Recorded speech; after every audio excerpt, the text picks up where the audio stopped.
Welcome to Orphaned Entertainment, the podcast dedicated to public domain and abandoned media.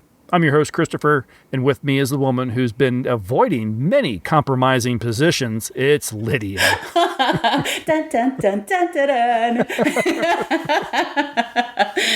Yes, and I'm over here stroking my leg, by the way. Woo, very risque. Ooh. Oh, dear. Well, I want to thank everyone for tuning into this episode. Orphan Entertainment is available wherever you get your podcasts, and wherever you listen. If you have the option to do so, please consider leaving a rating or review. It really does help more people discover this show.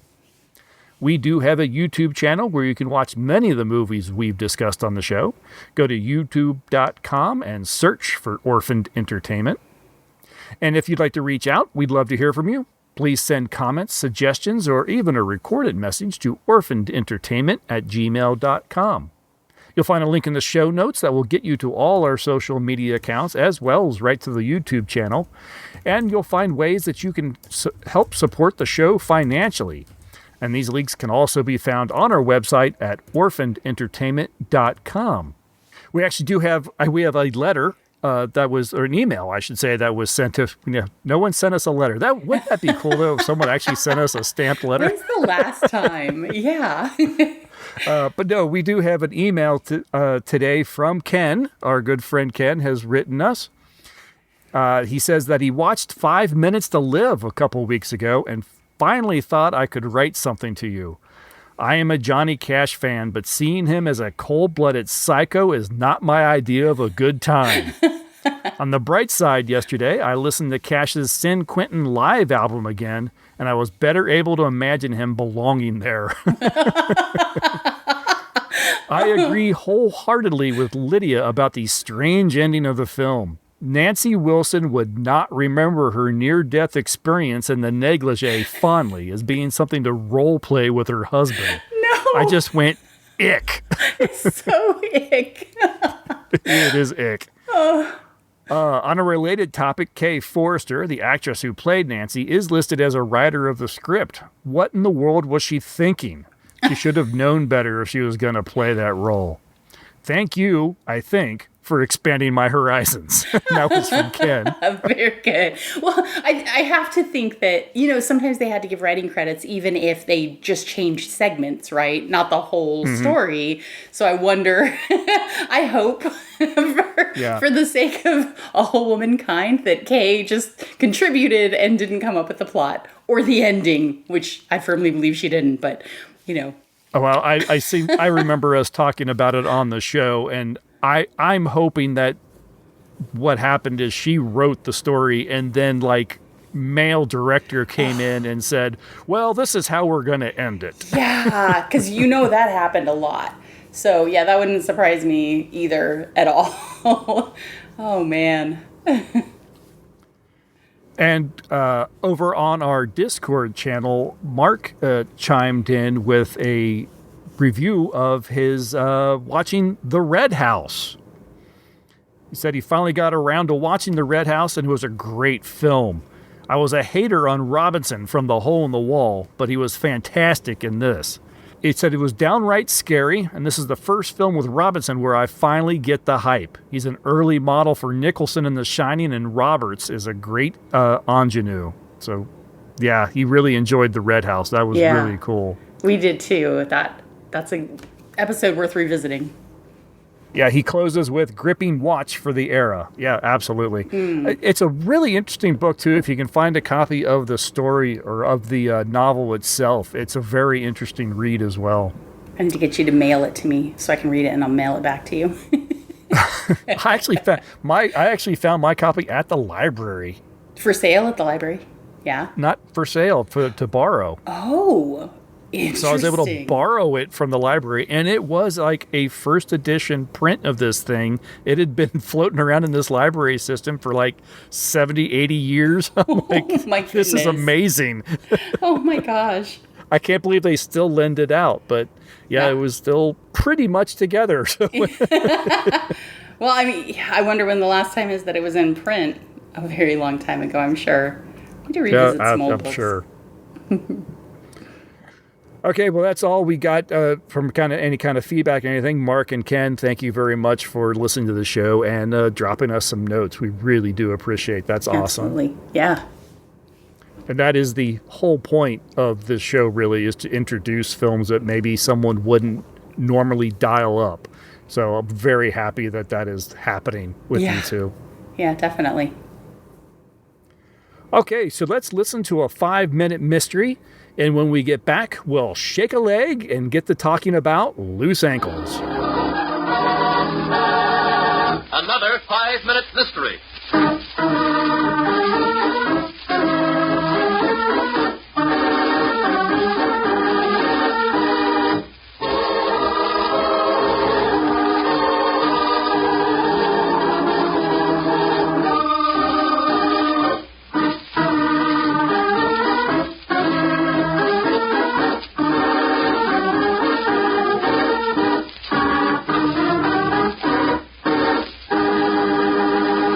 A small Mexican town just across the border, Inspector Howard Hanley sits comfortably in a side street cafe.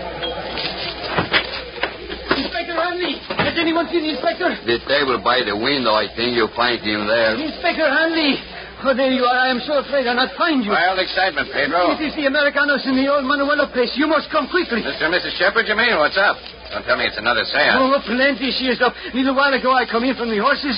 Mr. Shepard and Mr. Cortez, they are there in the library. And Mrs. Shepard? She's dead. Senor Cortez, he sent me for you. Oh, you made a fast trip, Pedro. We'll make a faster one back. Come on. Looks like we've got some excitement on our hands.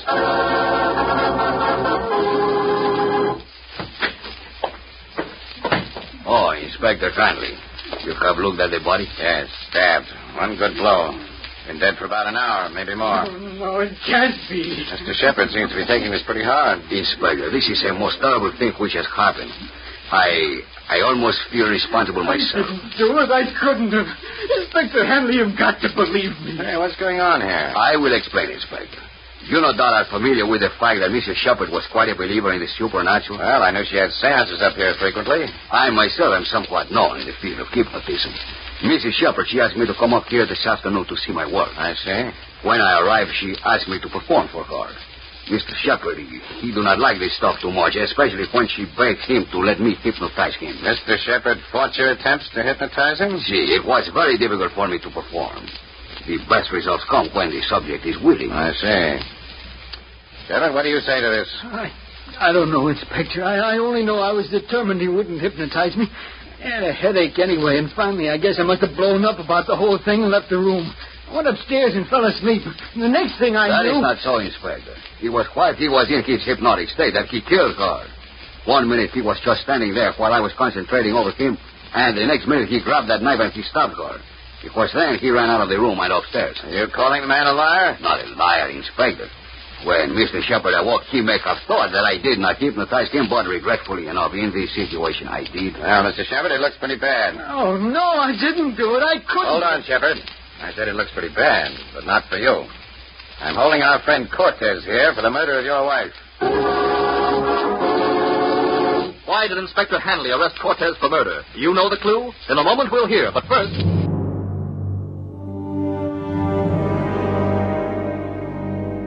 C-3PO, Loki, Mace Windu, Dr. Bruce Banner, Captain Rex, Venom, Princess Leia, Jean Grey, Darth Maul, Nick Fury, Grand Moff Tarkin, Captain America, Lando Calrissian, Cyclops. What do all these characters have in common? Well, 2 of them were played by Samuel L. Jackson. A couple of them were played by Hammer Films veterans Peter Cushing and Christopher Lee. Come on, guys. You know this. Well, of course we do, Jessica. Just like Mickey Mouse and Captain Jack Sparrow, they're all now Disney characters. Hello, I'm Tracy of the Disney Indiana podcast, and my co-host Scott and I enjoy talking about all aspects of the House of Mouse, and that includes their newest properties, Marvel and LucasArts. We also talk about Disney resorts, the cruise line, theme parks, and whatever else Mickey has to offer. Which includes movies, Imagineering, video games, and collectibles. You'll never know what we'll decide to talk about. So check us out at www.disneyindiana.com or do a search for the Disney Indiana podcast on iTunes, because now we've got a lot more to talk about. And don't forget about those other quote-unquote Disney characters like, well, Sully, Fozzie Bear, Buzz Lightyear, Link Hogthrob, Doug, Janice, Merida, Pepe, Bruce, Ralph the dog, Wally, Dr. The Disney Bunsen Indiana Honeydew, podcast. Syndrome. Even after 5 years, we're still miles away from the nearest Main Street, USA. New Zealand, We're not listed on the map, but you can join us at www.disneyindiana.com. And now, back to our story. Cortez, you gave a very convincing story of hypnotizing Mr. Shepard and of how, while in that hypnotic state, he killed his wife, went upstairs, and then awakened, not realizing what he'd done. You're a fake, Cortez. It's obvious you don't know too much about hypnotism, or you wouldn't have given yourself away. You said quite plainly that Shepard here fought your attempts to hypnotize him. The best hypnotist in the world will tell you that you cannot hypnotize a person against his will. Come out of that trance, Cortez. You're under arrest.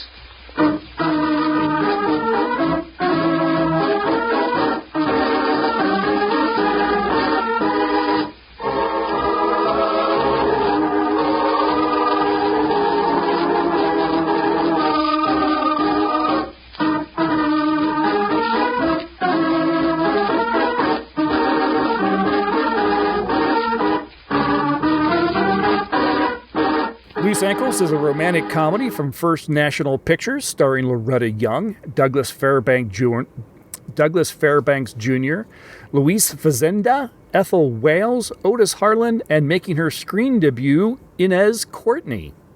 It is a remake of a silent film from 1926 titled Ladies at Play, and both films were an adaptation of the 1926 play Loose Ankles from Sam Janney. The film was completed in 1929, but the release of the film was held back until February of 1930 because of the death of its director, Ted Wilde, at the very young age of 40 and December of 29. Wow. The story opens at the will reading of the matriarch of the very wealthy Berry family. In the will, niece Anne Harper Berry is awarded the estate and a yearly sum of $70,000, but only after she is married, and only if she is married to a man that her teetotaling and prudish aunts and uncle approve of.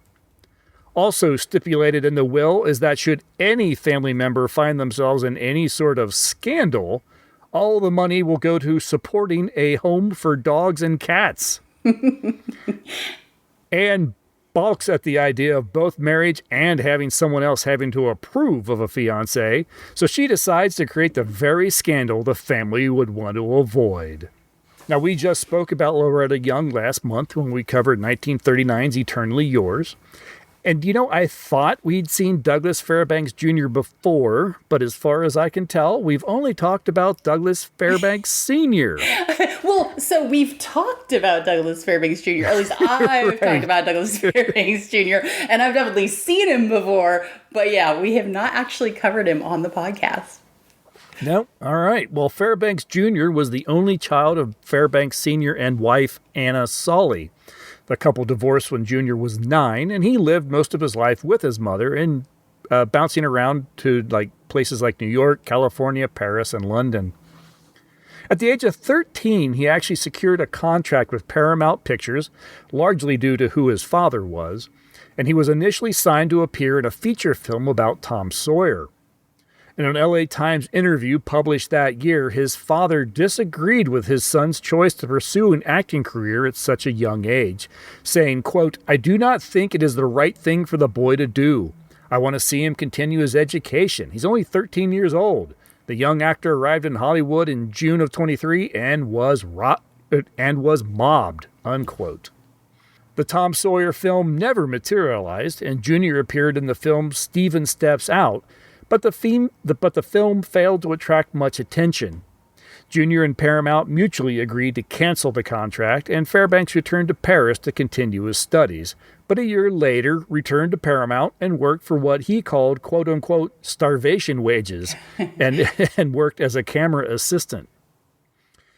He also said, "I was anxious to build my career as an actor slowly and painstakingly," in a 1928 Chicago Tribune article. "I don't want to be a young, blonde leading man with an aquiline nose and shiny white teeth."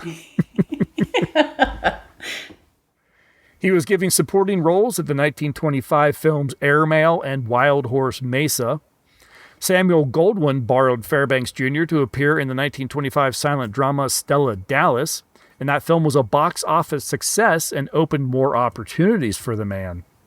All in 1927, he was in Edmund Goulding's Woman Loved Diamonds for MGM, Alfred E. Green's Is That So for Fox, and he supported Will Rogers in a Texas steer for First National. Also in 1927, Fairbanks made his stage debut in Young Woodley.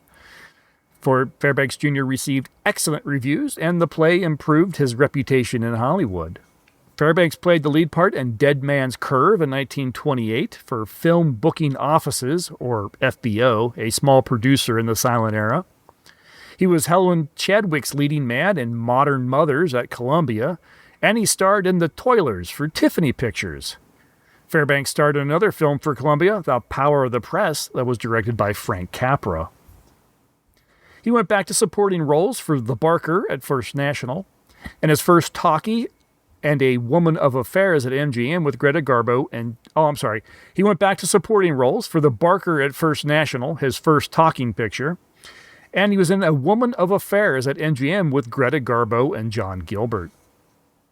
Fairbanks Jr. bounced from studio to studio in a variety of leading and supporting roles throughout the early 30s. Then in 1937, he was offered a role in David O. Selznick, The Prisoner of Zenda. He was initially reluctant to take the part, but he was urged to do so by his father, who called it actor-proof. And this film was a huge success. Oh, it's so great. It's such a great movie. And he is, oh my gosh, he is, for me, the iconic Hensau. When I think about Rupert Hensau, I think about him. I will always think about him, and you fight me. That's the hill Lydia's going to die on. There's Lydia's fangirl flying. There you go. Fairbanks Jr.'s biggest hit, though, actually came from RKO Studios, 1939's Gunga Din, where he starred alongside Cary Grant and Victor McLaglen. Fairbanks Jr. took a break from Hollywood to enlist as a reserve officer in the United States Navy after the U.S. entered World War II. And in the Navy, he was heavily involved with a unit of quote-unquote beach jumpers. Beach jumpers' missions would simulate amphibious landings miles from where the actual forces planned to land in order to fool the enemy in believing that they were the invading force. Apparently, the program was really successful, and they helped save a lot of lives. Wow. So that's really impressive. It's fascinating. Returning to Hollywood after the war, he attempted a comeback with mixed results. He thought his career would be revived by That Lady in Ermine with Betty Grable, but director Ernst Lubitsch died during production and was replaced by Otto Preminger. The resulting film was not a huge success, and Fairbanks Jr. believed this cost his career the momentum it needed. Already spending a good deal of time in England, he found some success throughout the 50s on television there, even hosting a syndicated anthology series, Douglas Fairbanks Presents, from 1954 to 1956.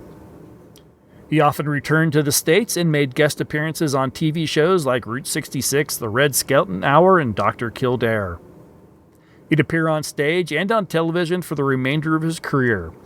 His last feature film was 1981's Ghost Story, and one of his last TV appearances was when he found himself the subject of a 1989 episode of This Is Your Life. And that's all the information I had. I tried to look up some of the other actors in there, and while they all had very big and long careers, I couldn't find a whole lot of actual information about them personally, or even their careers outside of, well, they starred in this and they starred in this and starred in this. Yeah. But we have a really great cast here. Mm-hmm. Yeah, I agree. We keep, part of the fallacy of covering the kind of movies we cover is that we're talking about movies that were produced at such a rate so quickly that a lot of the actors that were there were the equivalent of just bit parts. So they'd play major roles in these movies, but the movies were coming out so fast that they didn't really have time to kind of grit or to like, I don't know how to explain it, to like, catch a hold and stick around. And so they, we don't have biographies about a lot of these people because they were just one of thousands and thousands of people doing the exact same thing that they were doing. So for those people, we're not going to have like a lot of detail, even necessarily stories about them. They're just people going through their lives, doing their job that they did, which was to act in a movie every couple of weeks in Hollywood. So it's too bad we don't have a lot more information than we do, but at the same time, I think that kind of says something about it too. They're just people that did the same thing that a bunch of other people were doing, and just other than that, lived normal lives. Yeah, absolutely. I think I kind of skipped over when I was doing my research. I actually could probably find a fair amount of information on Daphne Pollard, who played Anne's maid. So I'm kind of sorry. Definitely somebody you should maybe Google and read on, because she does have a lot of information online and had a career in the U.S. and the U.K. So wow. You might want to go and look her up a little bit. I was really hoping to find more about Louise Fazenda.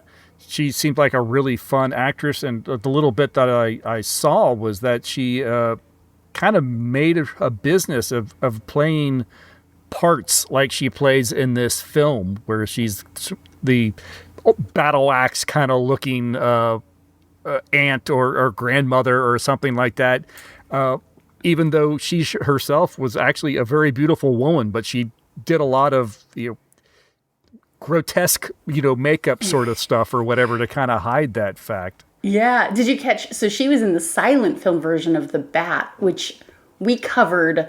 I want to say we covered that one, and we covered the talkie version that came out like a decade later. So that's kind of fun. Correct. To see. Oh yeah, wait, we've seen her before, but of course we haven't heard her before. I feel like if you hear her in this movie and then you see her in something else where she's in a talkie, you're going to be like, wait, why do I know her? I recognize her. I recognize that woman's voice. Especially after the whole scene at the circus. Like, she just shines in that scene, which I guess the other really notable characters, the uncle, the major, Otis Harlan. Every time Major he comes Rupert on, Harper. Yeah, every time he comes on, he blows his nose, and then the little comments that her cousin makes is Betty's the cousin, and she's just like, oh, here come the seals here. Oh, the ship is, the foghorn is sounding, and all these little comments that they make. From the beginning of this movie, I laughed over and over and over through this whole movie. They're not really one-liners, they're joke setups, but they are just funny over and over again, which was a really, really nice change compared to some movies we've seen lately. The real standout characters here for me were Catherine, which is Louise Fazenda, which you were just mentioning, and then Andy, and Andy's friend Terry is the other guy's name, which I don't know that he's even shows. There's not even a photo of him on IMDb, which is kind of funny, but I don't know that he was in a whole lot of stuff. But these two guys together were absolutely delightful. They were quite the duo, weren't they? Oh my goodness, they're great. The guy that plays Terry Todd, was Norman Selby, and he actually had probably a bigger career as Charles Kid McCoy, who was a boxer. I did not know that. How interesting. If Wikipedia is to believe, and obviously you need to take everything with a grain of salt, but someone went to a lot of trouble to fill this page, tying these two together. So, yeah, very interesting. There's a photo of him in boxing shorts and with fists up and everything on. How fascinating. Yeah. It's really interesting, because I think both of those guys, I guess I'm going to spoiler it for you guys right out of the gate. I think they both outshone Fairbanks in this one. There's an amount of this. I think going into this movie, it's important to acknowledge this movie plays like a stage play. There's this is not this is a one room at a time kind of a show. And so all of the gags would play out so well in a stage play. Like every single line, people would there's like even beats for the audience to laugh. And it's deeply, deeply entertaining, but it's more like watching a stage play than it is like watching a movie. That's not a bad thing. No, and we've seen that actually quite a bit in recent months with films from this era, where we're dealing with films that are based on maybe it's a talkie based on a silent, or it's just the silent, but they've all been based on a play. And they are still very much, and you think about it, a lot of these directors may have come from the stage before moving to Hollywood, and that's just how they know how to direct. Yeah. And so it makes sense that what we're seeing, it comes across as like, well, this feels like someone recorded a stage play, because they probably kind of did. Yeah, it wouldn't surprise me at all if this started off as a play. And again, that's not a bad thing. I'm not saying that in a negative way at all. It doesn't really say that it's based on a play that I could see. It doesn't. No, I did. I pointed that out, that it was based on a 1926 play called Loose Ankles. Yes. If you'd listen to my introductions, Lydia. Man. I missed one tiny little detail. You're forgiven. But it's all that to say, there are a couple of plays that I've seen in person in real life that I think of again and again, even though I don't remember the play at all. But I think I remember loving seeing that play. And I feel like this is one of those. This just plays out exactly like those, where if I saw this, I would just be like, oh my gosh, that was just so much fun. So I wish somebody would bring this back as a play. I would love to see this. Oh, yeah, absolutely. And that, honestly, I think we've said that a couple times on some of these films that were based on plays, that it's like, I would love to see this stage play. Yeah, or even that aren't based on plays, and we've said, gosh, I wish this was a stage play. I'd like to act in this stage play, and I want to be Aunt Catherine. I mean, come on, of all the characters, let's be honest, I'm way too old to play the main girl. Like, it's just how it is. I would love to play Aunt Catherine in this. She is absolutely hilarious. I'd be totally willing to play Major Harper. Please be my brother. Yeah. It'd be a load of fun. I would love for that. Oh gosh, yeah. If anybody knows where this is playing somewhere, please tell me so I can go and try out for Aunt Catherine. But maybe that's going to be Orphan Entertainment's true goal, is to try to get a resurgence in classic stage plays. Yes, that's what we should really aim for. Even if all we do is just act in them and direct them ourselves, that would be really, really ridiculous. We'll build a stage and have the towels over the ropes for the curtains. And we'll just do hand puppets, guys. We're gonna do sock puppets. Yeah. Okay, back to the movie. Yes. So this movie it starts off introducing a bunch of people that we will never see again. Which is it starts off, I thought, very, very risque. You have the music playing. Very much. It's a scene that would make Quentin Tarantino blush.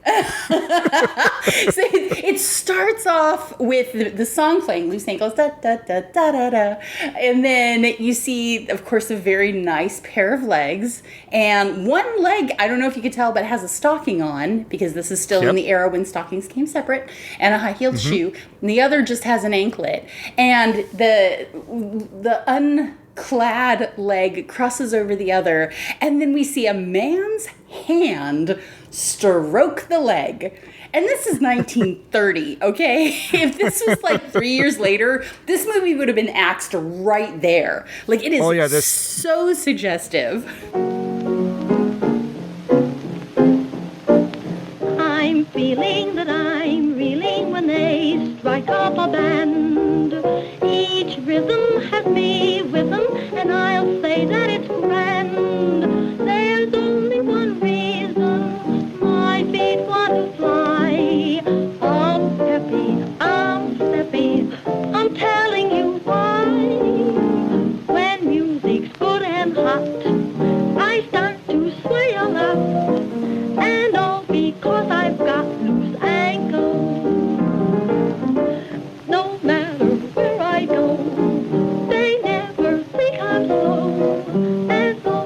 is finished, madam. Thank you, Marcel. That looks wonderful. I could walk 2 miles for a cigarette now. The sheiks are all sore at Marcel. He makes walking back so easy. Don't forget to have the big suite at my place tomorrow, Marcel. I want a massage. Thank you, madam. Bum, bum, bum, ba-da-da-da. Bum, bum, bum, ba-da-da-da.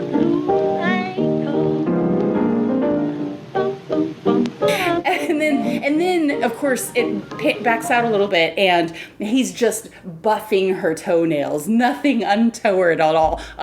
Sure, yeah, whatever. This is a man whose job is to handle ladies' legs, and that's why he has the job. So, and then her cousin says, "Oh, something about next week. I want to schedule a massage." And he says, "Thank you, Miss." And oh my gosh, it's so suggestive. I'm blushing right now, but it's quite risque, especially in that era where just even showing a man feeling a woman's leg up is woo woo.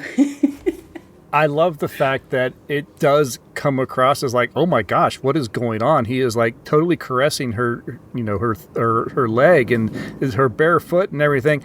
And then just because it's kind of turned into something quote unquote so innocent as just he's giving her a pedicure. So, it's okay now. Yes, yeah. Like, that was definitely a professional nice touch. Mm-hmm. Oh, yeah, sure, absolutely. whatever.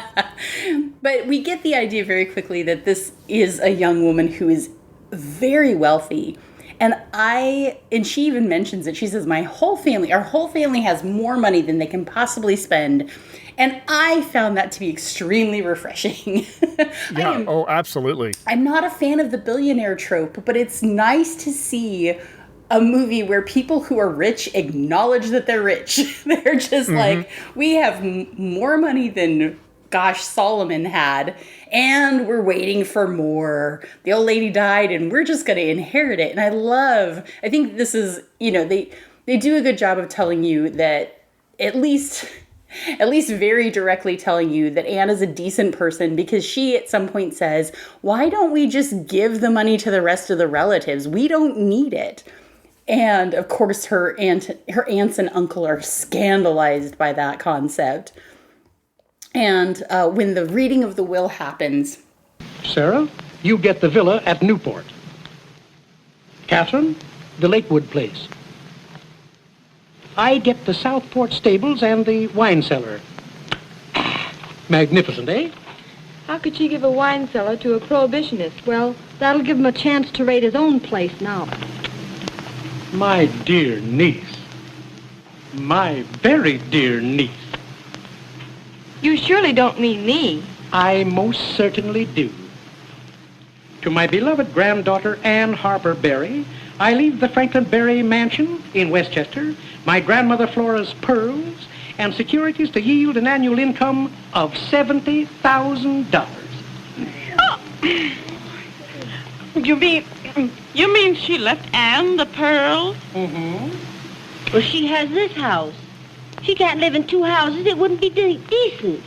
Besides, the pearls are too big for a young girl with all the strangling that's going on nowadays. Quiet, quiet. There is more.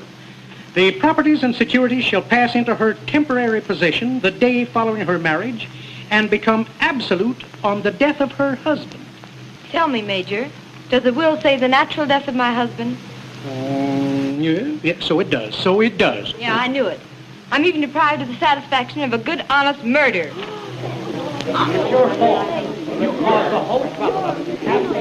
My dear niece. I don't want to hear another word. It is my duty to finish reading your poor dear grandmother's will. Well, go ahead, but I'm not interested. And wishing that my grandchild shall marry a man of the very finest type, I hereby appoint her uncle, Major Rupert Harper, and her aunts, Sarah and Catherine Harper, as guardians to pass judgment on the man of her choice. Oh, a jury, just like a beauty show or a baby contest. And without their 2/3 consent, she cannot marry at all under the terms of the will. Well, that's lovely, because the one thing in the world I don't want to do is get married. Moreover, none of the other beneficiaries of this will shall receive any part of the inheritance until the marriage of my granddaughter, Anne Harper Berry, is consummated. Furthermore, the heirs shall enjoy these bequests only so long as no scandal concerning any member of the family shall appear in any newspaper. Scandal? Newspaper? In such an event, the entire estate shall pass to the possession of the Riverside Cat and Dog Hospital. I think that's very personal. My dear aunts and uncles, you all have more money than you can possibly spend. And in order to gain even more, you wish to force me into an unwilling marriage. Well, you won't, because I'm going to give this family a scandal that will make the cats and dogs independent for the rest of their lives. And I thought, I love this movie. This is hilarious. And she says, you know, of course they set these impossible things that, of course, we all know are going to end up happening anyway. But she says, I'm going to make the cats and dogs independent for life. I love that line. I thought, gosh, yeah, if I had millions of dollars. By the way, $70,000 a year is what they say she's going to have. That's over $1 million a year. And yeah, that in today's money, it's $1.33 million a year. And that is more money than a reasonable human being can spend. So it's pretty amazing. Yeah, so she decides she is going to, rather than getting married to the person her aunts and uncle will approve of, good choice there, Anne, by the way, to not want to marry the person that they'll approve of. Oh, yeah, absolutely. She decides she's going to just have a scandal. And I miss the days when we could just decide to have a scandal. Like, how would you even go about having a scandal today? Because what she does wouldn't cause a scandal. I mean, people would not even bat an eye these days. Like, what could you do as a normal human to cause a scandal? Yeah, and one that would not land you in jail, I suppose, for any extended period. And that's different from a scandal. I mean, a scandal is a social faux pas, right? Social rejection for eternity. Right. In this kind of reference, if you find out, they had an affair. Oh, okay. Yeah. I mean, you're not winning any prizes for that, but you're not getting exiled from society. No, you're going to bounce back pretty quick in today's society. Yeah. I mean, and some people will applaud it. So, depends on where you live, I guess. But I thought about that. I thought, gosh, what would you, back then, it just is it's like visiting a foreign country. This is what I love about history. It is like visiting a foreign country because the rules and the norms that applied then are completely defunct now. And we get to go back and we get to visit them. And if you're one of those people like me that likes to dress up in historical clothing and go to balls and things like that, then you get to experience them for a couple of hours on a weekend. Aside from the fact that we get the impression that Anne is actually a very good person. And yes, she doesn't care about getting any more money. She's got her money. She knows she was born into this situation. There's nothing she can do about it. It's just, she's rich. It's reality. Fine. Yeah. It's real. It's her reality. But yeah, the fact that she doesn't want any additional, she doesn't want her grandmother's money. She can all go to the dogs and that sort of stuff is great. One of the things I really loved about this film is it's a comedy. It knows it's a comedy, and it does a really great job of setting up its jokes. And it doesn't hide the fact that it's setting up the jokes. Mm-hmm. The fact that this family is the Berry family. So you're waiting for it. You're just the only question is, which Berry are they going to make a joke with? And so they get a few, and they get the berries from Walla Walla, and then the butler just says, so and so berries of berry Walla. Walla. Walla Walla.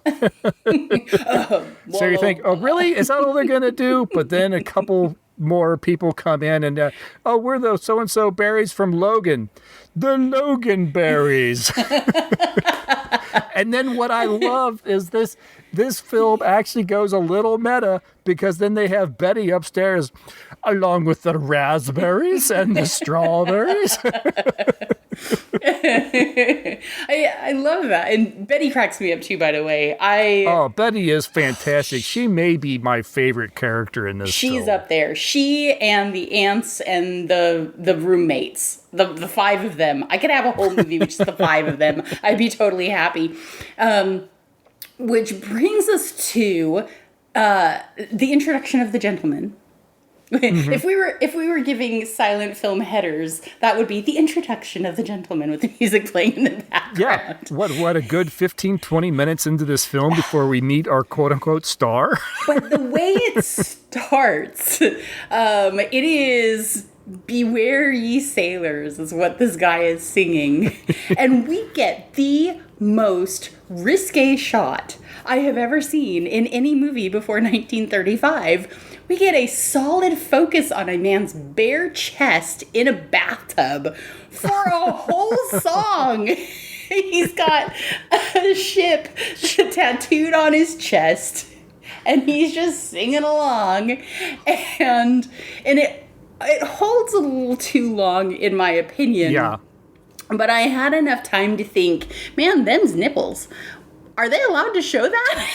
Like, even though it's a man, I thought, is that okay? Like, I don't know. It's very risque. How about just the fact that this guy has got tattoos? You know, they were not the as accepted in society as they are now. A tattoo back then was obviously you're a sailor or you're a ne'er-do-well. Who else? Performer. No upstanding gentleman would have a tattoo. No, this guy's got a giant ship on his chest. He's got the anchors on his arm and everything. Yeah. And we go from that immediately into, oh yeah, by the way, these are male escorts.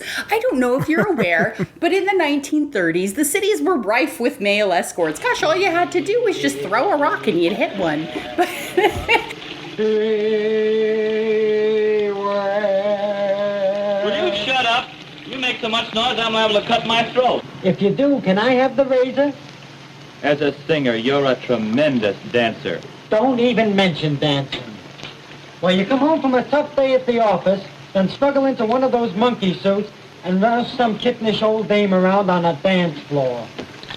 Andy, we picked out the worst sideline in the world, didn't we? We sure did. This being a professional escort has got me down. Same here. At that, we're better off than Gil. He isn't even a good professional escort. What a world. Now there's Gil, a fine, intelligent, hard-working kid. And he can't even get a job. You know, the kid's desperate. He'd do most anything, but he just hasn't the heart to get into this racket. Fellas, I heard what you said, and it's all true. I won't be hanging on much longer. Oh, don't worry, kid. Everything's gonna be all right. Now listen, Gilly, old kid. Being a professional escort isn't such a bad business. Once you take one of these old battle axes for a whirl around the dance floor, you'll find that whatever they pay you, it's not enough. Honest, fellas, I wish I could. There goes an example of what a college education will do to you. These guys are bemoaning, and this is, by the way, this is Terry and Andy, and they are roommates, very comfortable with one of them being in the bath while the other one's shaving, which I think that's more of a statement about how prudish we are these days than about them. But you never know. Harold wasn't always allergic to bees. So, but all that to say, they're bemoaning how hard it is to be a male escort because you have to dance with rich old ladies, and man, is it a drag. There's this mixture of extreme risque, just things going on where I'm like, can they do that? And then also just this 1930s, like, innocence, which is, it's movie innocence, right? You know, they're dancing with these old ladies. You know, dancing. And, you know, some of the old ladies, that's all they do is dance. But it's just fascinating that we've got just these, there's just a house full of male escorts in the city. And this is, I think, really more akin to the I don't remember what they were called, but they were girls that would be at nightclubs and you would pay like a nickel to dance with one. Yeah. And I think it's more that, like... Oh, yeah, that's exactly the impression I got, is they work for a club to be a partner for a woman that might be there by herself. Yes. A single woman. Yeah. And they take him out, they take him dancing, but the women pay for everything, right? This is much more like host clubs in Japan these days, where, maybe they get a kickback from the bar for ordering a certain number of drinks or ordering a bottle, something like that. And we don't have that in America. It's kind of too bad. Could be interesting, but what they're really bemoaning is that their buddy Gil is just not gonna cut it. He just can't do it. Now, at this point, ladies and gentlemen of the press, I'm a little confused what's going on with Gil, because this doesn't seem like a hard job to me. Like, yeah, these are guys that they go to the office during the day, and at night, to make up the bills, they go and they have to entertain older women all night. I understand that. But really, Gil, what's so hard about that? I wonder if Gil literally can't dance. Maybe he just doesn't have loose enough ankles. Because I got to admit, Douglas Fairbanks Jr. in this film does act very stiff. It's just the way he acts, the way he stands. It's like he's got a board up the backside of his shirt. Maybe he did. I mean, it's the era for it, right? And both he and Anne are excessively innocent, and you can tell. I mean, this is where some of the obvious play scripting comes through, right? These are not really believable humans. Maybe if she were like 13 or 14 and he was like 16 or 17 going on 18, then maybe this would make a little sense. But to the point where Anne I love it, she asked Betty, how would you get your name in the paper, or how do you get your name in the papers? And Betty says, I never have, I'm lucky. I've been lucky. And Anne doesn't even know how women go about getting their names in the paper. And then she has to rely on her maid when she does finally when she finally gets a man into her room, she doesn't even know what to do with him. Like, she has no idea what a scandal is, right? She's like, how do you get scandaled, basically? This is a girl who's adulting, right? And she's just like, I don't know, how do I scandal? So, and Gil is kind of tricked into it by his two buddies. And when he shows up and she's like, can you scandal me, please? He says, well, I don't scandal often. And she says, can you figure out how to scandal? And he says, I can spell it. She goes, good enough. So he basically ends up, let's talk about the maid and her scissors. She is so funny. The maid's name is Agnes, and I love her. She's like, you're not going to get anywhere with him like that. And she's like, well, what do I do? She goes, you got to take his pants off. You got to take his clothes off. And Anna's like, oh, I couldn't. And I'm like, it's hilarious. It is set up as a stage play, as jokes, right? So if you take this movie as trying to be serious, you're gonna hate it. But if you take it as this is meant to be a stage play where it's just people pulling faces and hijinks and shenanigans, I've got no complaints. Up until now, they end up shoving him. Oh gosh, first, Agnes, they get him out of his jacket. They get him out of his tie. Okay, woo, that's pretty risque already. He's in a lady's boudoir. She's in her dressing robe. Woo. And then she says, Agnes tells Anne, grab a hold of him and hang on tight. And then she cuts his suspenders. He says, something terrible has happened. My suspenders broke. She goes, oh no. And then he leans down. I don't even know why. And Agnes cuts his pants straight down the middle of the back. And this is where This is just so funny. I'm laughing out loud at this point. They end up shoving him into a closet because the aunts and the uncle are coming in. And well, first they put him in a women's robe, which, by the way, you can thank this movie for that scene in Bringing Up Baby. I don't know that they're directly linked, but if you don't think of Bringing Up Baby when you see a man in a fluffy women's dressing gown, you're missing out. So they shove him in the closet, and of course, everything explodes. Eventually, he comes out of the closet, no pun intended. And when they say, "You're going to have to marry our niece," he says, "No, no," and jumps out literally the window. Jumps out the window. And then you hear the smash, and they say, "He landed in the greenhouse." This is a fun movie. Gosh, we should have told you guys ahead of time. If you haven't watched this movie yet, go watch the darn movie. We need to put that disclaimer at the beginning of the episode. So backing as up. always, I think our regular listeners know. I think they know better. So, yeah. Watch the movie if you haven't yet, because lots of spoilers. But then from there, that's almost the whole movie. That's like it. That's kind of the movie. And then from here on, you literally could end the movie in about a minute and a half. But instead of doing that, there's a little bit of shenanigans. And in the end, we have Andy and Terry at the circus cafe. And the circus cafe is going to get raided by Anne's uncle. And Anne is on her way to the circus cafe with Betty and the evil roommate of Andy, Gil, and Terry, whose name is Linton, which do we even need to talk about him? I think we can skip him. Just, you'll get it if you watch it. And what ends up happening is Terry and Andy end up with Aunt Catherine and Aunt Sarah. Sarah, yes. And they end up as their dates for the night. And Aunt Catherine and Aunt Sarah get, can I say shit-faced? They get shit-faced. They just drink some punch. Wink, wink. And it is hilarious. It is so funny. It's like a third of the movie of them just being drunk.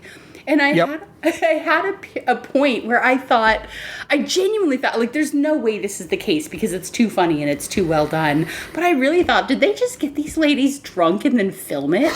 Because they are convincing. This is not 1930s pretending to be drunk where you're like, yep, glug, glug. This is like, if you go out to a bar this Saturday and sit around for long enough, you're going to see people behaving this way. It's phenomenal. It's so good. I won't spoil it, but even to the extremes that this woman goes. Yes. Yeah. It is. I mean, it is my 30s played out all over again, watching people at bars going, yep, that happened. Yep, that happened. It's that again. It is hilarious. And this isn't a movie from 1930, which goes to prove we think we have changed so much as a species. And this is almost 100 years now. This is 96 years at this point. Mm-hmm. My math, I'm double checking it. It's a lot of years. It's almost 100 years at this point, and people are still like that then and still like that now. And it's just hilarious. They just do it perfectly. Did feel that maybe the ants getting drunk at the bar maybe went a little long. It was something you had mentioned earlier where you felt like some of the jokes linger a little longer than they maybe naturally should have. And I kind of feel that's the case throughout the film. There are a few moments where it's just, you don't have to focus on this that long. You don't have to sit there and do that much giggling. You don't have to sing the whole song. Yeah. Yes. Yeah, exactly. Yeah. But it is short songs. I'll give him that. Yeah. Yeah, fortunately. But yeah, that might be my only complaint of this, is that I do feel, and maybe that's just a sort of, maybe this is an early case of padding. You know, we need to make the film at least an hour. Right? Yeah. Oh, yeah. Because it's not a long film. But it is also, I think, an amount of audience is changing a little bit, where we don't have the attention span that we did in the past. Also, people that were going to watch this movie, this was their entertainment for the week. They weren't like, okay, well, let's go watch another movie right away. They didn't have streaming service. Gosh, they didn't even have, they couldn't go to a play every night. This was it. Maybe you had the radio, and maybe you had, a piano or a banjo or something like that. And other than that, it was pretty much down to books and talking to people, right? That was it. That's what you got. And this movie would have been a real treat for a lot of people. So who knows if they would have sung along. These are songs one of the songs I definitely recognized. One of them I didn't recognize, but I could definitely imagine other people recognizing from this era. And, maybe they sang along and just thought it was hilarious. And there are moments in these scenes where other people on screen are laughing, and I think they might actually be just cracking up. Because some of the antics are just ridiculous. So it's interesting. I think, we can speculate for a long time on this movie, but it comes down to, if you go to see a play, they're going to sing the whole song because you're paying to sit there in the theater. And, that translated directly to film in this case, I think. Yep. No, that's probably true. And I absolutely agree. Is there anything else you wanted to say? Should we get to the ratings? I feel like we kind of really just ripped through this thing pretty quick, but it's a comedy. It's a short movie, and it is a comedy where we can talk about, and there are a few good lines and there's some good jokes, but there's a lot of visual in this one. Mm-hmm. And so you can't sit there and try to describe why you think someone's pulling the faces or doing their little their stunt or acrobatics or whatever is funny. It just doesn't work. So there is a lot of that in this film, and I think that's why maybe we haven't had as much to talk about. Although I think we've talked plenty, but we've been talking for over 45 minutes here, and so I think it just feels like it goes fast because we're cracking up about certain things, but also, we're to the end of the movie. So I don't think it's a huge stretch to guess how it ends. I don't think we need to cover that. I think if you want to know for sure how it ends and you want to see the unicorn at the end of the movie. Everyone dies. Yeah. Everyone dies. Both of us just pulled that out of our middle back pockets. But no, you know how it's going to end. It's a rom-com. The biggest disappointment to me in this movie, and this is painful to say, is that the two people I was most excited about seeing in this movie, Loretta Young and Douglas Fairbanks Jr., both of their characters are almost painfully simple. Loretta Young is phenomenal to watch. Her face, I could watch her in any movie as any character all day long. She is delightful to watch. Her character in this is extremely flat. It is a one-dimensional character, and that's fine because it's a stage play, and the purpose of her is to be, the unwilling, love interest. That's her whole role. Her whole role is to be the person that doesn't want to get married and then falls in love. That's it. That's her role. Yep. And Gil's whole role is to be the aw shucks boy next door who would never do anything wrong and falls in love. That's it. That's their whole purpose. Neither of their characters is anything to write home about. They're literally, we can list 5, 6, maybe 7 other characters in this movie that are much more enjoyable to watch. This is not a standout role for Douglas Fairbanks Jr. at all. I don't know that I've mentioned it on the podcast. He's in a movie with Betty Grable called That Lady in Ermine, which good luck finding a copy of it. But it is one of the silliest movies I've ever seen. And also it is a warm blanket and a mug of hot chocolate to me. I can watch that movie anytime I feel miserable, and it cheers me up 100% of the time. And he in it is a friggin' dreamboat. I mean, the dreamy eyes and the swoony smile, and oh my gosh, he's everything I want in any leading man in a book or a movie anytime, always in that movie. In this movie, he is extremely lackluster. That's down to the cinematography and down to the script and down to the character and 100,000 other things. And he's young in it.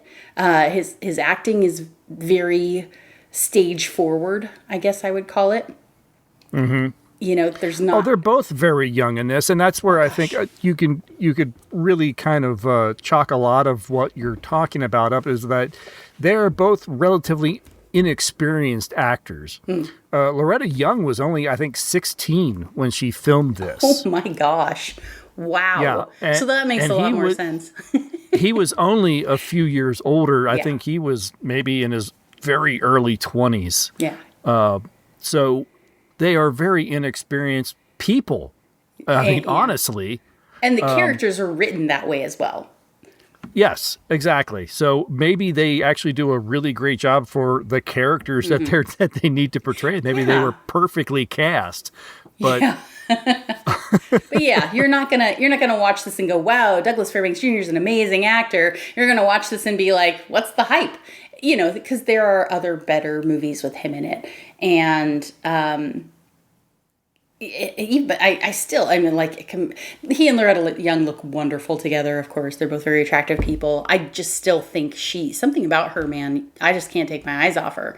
Even as this innocent and innocent character, she still is just riveting. Oh, yeah, absolutely. And just think of the difference between this and the film we watched last month, which was only, 9 years? Was it 1939? Was that right? No, 36? I don't remember. Eternally Yours? 6, I think. I think it was, yeah. Only a handful of years later, how much she grows as an actress in those few years. Yeah, I think it's both. But I'm not mad about it. This is a simple, silly little story, and it's meant to be, and it's a comedy, and that's great, and we enjoyed it. I think though, again, if you're gonna pick a movie to watch for either of these two people, this is a great one to watch because the movie itself is hilarious. If you're gonna watch it for the value of their acting, maybe look somewhere else. Because you're gonna be disappointed. Right. Yeah, I think Douglas Fairbanks Jr. is an excellent actor. I think this is just not it. Right. And that's fine.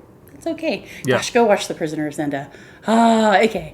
It's a great story, though. The Prisoner of Zenda it's just such a great story. No, and I'm sure we will see him in films in the future, too. And I'm sure we'll find something that we like him in a lot more than what we might have thought of him in this film. Yeah, definitely, I'm sure. And I'm looking forward to that as well. I'm thrilled to have seen, and as Courtney playing Betty in this, I am thrilled to have seen Louise Fazenda. Oh my gosh, what a hilarious gem. The interactions between the two sisters and the two roommates are the guys introducing themselves and introducing each other. I won't even get into it. I just think you need to go watch that scene because it's so funny and it's just so straightforward. There's nothing shocking about it except for, obviously, they're just messing around with these old ladies. They're just having a good old time. I love that. I will watch that. I would watch that scene over and over again with no sadness on my part at all. I genuinely, my third watch on this movie, and I don't watch most of these 3 times. I watched this one a third time. I skipped the songs. Oh, wow. Yeah. Oh, yeah. I skipped the songs because I was just more interested in the dialogue the third time around. But hey, I watched the whole thing the first 2 times, and I laughed through the vast majority of it. So, if we're going to talk about ratings. And I suppose we should. I think I would, despite my niggling complaints with maybe the length of some of the scenes and everything like that, I did, like yourself, find myself laughing out loud a few times through this film. There was some good chuckles and some outright laughter in this film. It's just a really great, easy to watch comedy with some great moments, some great acting. Definitely, I'd give it a 4 because I don't think it's like the best comedy, certainly that we've seen, or the best comedy of 1930 or anything like that. I think there are most likely a lot better films out there that might deserve that full 5 Othels, but this one easily earns a 4. Yeah, I agree. All right, great. I kind of started laughing to myself when you said that. I think the only real detractor for me in this movie is the direction. There are a couple of scenes where you can very clearly see people reacting before the line is spoken. And that to me is, yes, that is an acting issue, but that is something that should be caught by the director. And so to me, that's really a direction issue. If the director isn't seeing them doing that and saying, hey guys, cut, we're going to retake that, and this time react after they say the line. Like that is just very, very simply, unless you are playing it, hamming it up so hard that it's clear the character knows the other person is going to do something or say something before they do it, which is not the case in this one. So yeah, the only thing for me is that there are some moments where the direction just is a little bit lackluster. But other than that, I think the casting is spot on. For the most part, the acting is very, very good. It's as it should be. It is played like a hammy play, and it's supposed to be that way. And if they played it too seriously, I think it would have lost something in the comedy, and they don't play it so silly that you're annoyed by it, and that's a fine line to walk. So yeah, 4 Othels for me too. Yeah, excellent. I think the only thing else I would say is I kind of want a sequel or a prequel or whatever that's just about Betty. Oh, I would love a spinoff with Betty. Yeah, I want Betty to be my main characters in my books. I love her. She's like the second or third cousin of the family. She even is even derided by one of the aunts. I don't know why you're here. You're only a second cousin or something like that. You're not going to get anything. But she's also one of these Barry family members, so she's got money out the wazoo. Yeah. And she just, I love the fact that she's sort of like she's the eccentric one, you know, so she's the one that's going to show up wearing, what do they call them, the joppers? The pants with the big joppers and the pith helmet. Yes. Why is she wearing this? Because it's Betty. Because it's Betty. Exactly. Betty. Yeah. And I want a film of just her. Yeah. I gotta say, the way that they end this movie, and I won't share too many details here, but how she walks off the set. Yeah, go Betty. You go, girl. So yeah. Absolutely. But I guess that will do it for Loose Ankles. A fun watch, and I think it's just a real enjoyable, especially and after the last film where we were lulled into this sense of enjoyment and then realized how terrible everybody was in the movie. It was really nice to watch this one. Yes. Just go. It is what it says on the tin, as they say. Yeah, just a simple, straight comedy. Sit back and enjoy it. It was a good time. Absolutely. Well, okay then, everyone. That's going to do it for Loose Ankles. Thank you so much for listening. Again, to Ken and Mark, thank you very much for sending in your letter and dropping your comment and Discord on your review of the films that you're watching. Really do appreciate it. If anyone else wants to join them, join our Discord or send an email to orphanedentertainment@gmail.com. That'll do it. Lydia and I will be back in a month with another film. And Lydia, before I go, I'll just say thank you as always. Thank you. It's always fun. Even when we're covering a real stinker, it's always fun to talk about it with you. Absolutely. And sometimes that's what saves the film for me. Yeah, definitely. All right. We'll see you everyone in a month. Bye, everyone. Bye.